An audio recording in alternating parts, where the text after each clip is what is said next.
नाशिक शहर आणि परिसरात पुन्हा थंडीचं पुनरागमन झालंय। उत्तर महाराष्ट्रातला पारा पुन्हा खाली घसरलाय। पुढचे 5 ते 6 दिवस थंडीचा प्रभाव आणखी वाढण्याचा अंदाज आहे आणि उत्तरेकडची थंडी महाराष्ट्राकडे सरकल्यानं हा गारवा निर्माण झालाय। नाशिक शहर आणि परिसरात गेल्या 15 आठवड्यापासून थंडीचा हा कडाका गायब झाला होता।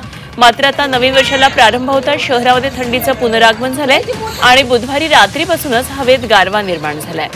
आजपासून पुढचे 5 ते 6 दिवस उत्तर महाराष्ट्रात नाशिक, अहिल्यानगर, नंदुरबार, धुळे, जळगावसह मराठवाड्यातल्या छत्रपती संभाजीनगर, विदर्भातला अमरावती, अकोला, नागपूर, भंडारा, गोंदिया या जिल्ह्यांमध्ये थंडीचा प्रभाव हा अधिक तीव्रतेने जाणवणार असल्याचा अंदाज हवामान विभागाने वर्तवलाय।